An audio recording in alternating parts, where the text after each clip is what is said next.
Assalamualaikum warahmatullahi wabarakatuh. Allahumma sholli ala sayyidina Muhammad wa ala ali sayyidina Muhammad.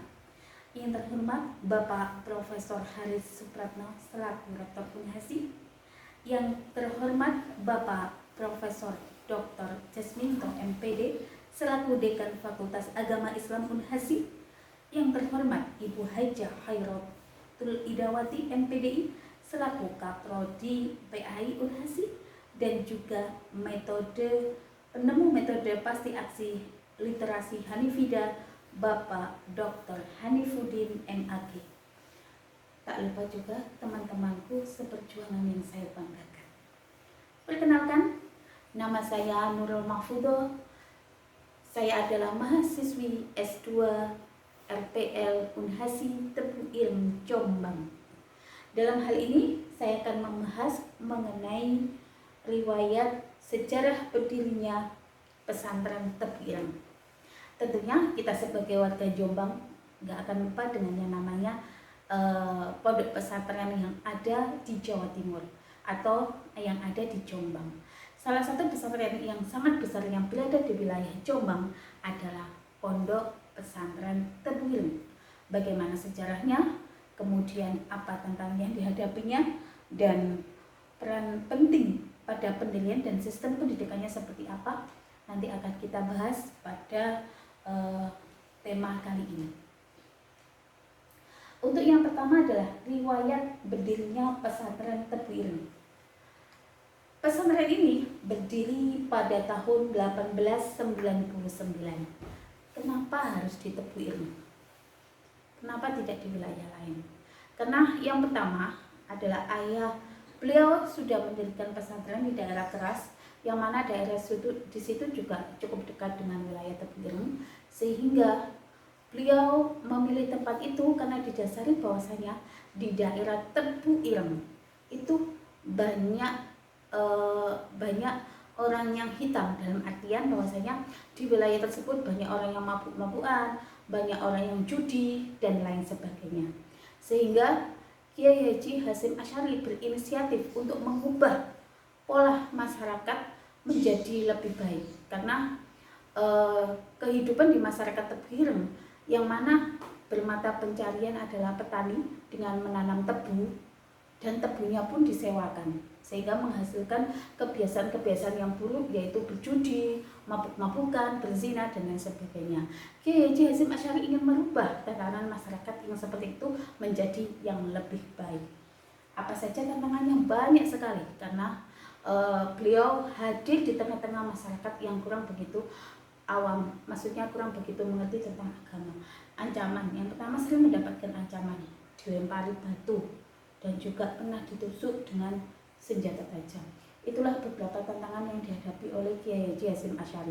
Bahkan sebelum berdirinya pondok pesantren, pondoknya itu masih berupa tanah yang berpetak-petak, dan tanah tersebut hanya dibagi dua, yaitu yang satu adalah untuk kediaman beliau dan yang satunya untuk pesantren. Dan itu pun berlaku sampai saat ini, bahwasanya pondok pesantren dekat dengan kediaman para kiai untuk memudahkan para kiai memantau santrinya. Kemudian yang kedua adalah beberapa kiai yang mendukung pesantren tersebut adalah yang pertama Kiai Haji Soleh dari Cirebon, Kiai Abdullah, Kiai Samsuri, dan Kiai Abdul Jamil. Nah, banyak sekali tantangan yang dihadapi pada waktu awal dari pendirian pondok pesantren Tebu Ireng, dan sekarang alhamdulillah bahwasanya pesantren ini mempunyai wilayah tanah yang cukup luas dan berhektar-hektar, bahkan dibagi menjadi 3. Yang satu untuk pesantren, yang kedua untuk kebugaran, dan yang ketiga masih berupa tanah.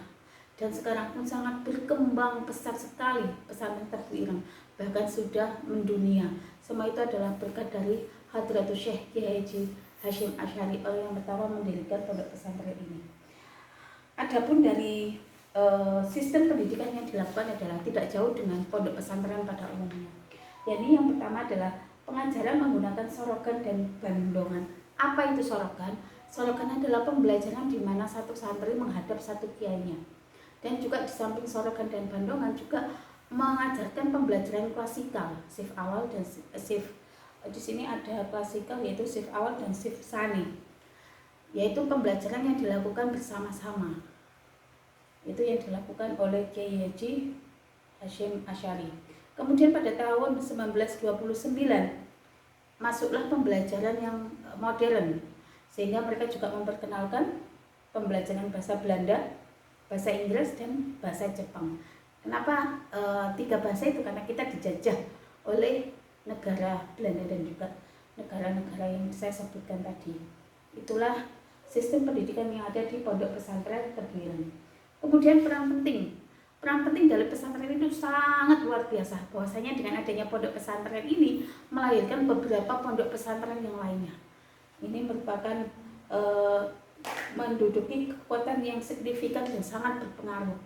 Bahkan, kenapa saya bisa katakan seperti itu? Karena dari pondok pesantren Tebu Ireng ini juga melahirkan para kiai dan ulama terkemuka. Contohnya Kiai Haji Abdurrahman Wahid atau yang kita kenal dengan Gus Dur. Beliau adalah jebolan dari pondok pesantren Tebu Ireng Jombang. Dan juga Kiai Haji Wahid Hasyim yang dulu mantan Menteri Agama Republik Indonesia. Juga Kiai Haji Abdul Wahab Hasbullah dan juga pendiri pondok pesantren Denanyar, Kiai Haji Bisri Samsuri juga dulu mondok di Tebu Ireng Jombang. Sehingga dari pondok pesantren Tebu Ireng melahirkan beberapa pondok pesantren yang ada di Indonesia.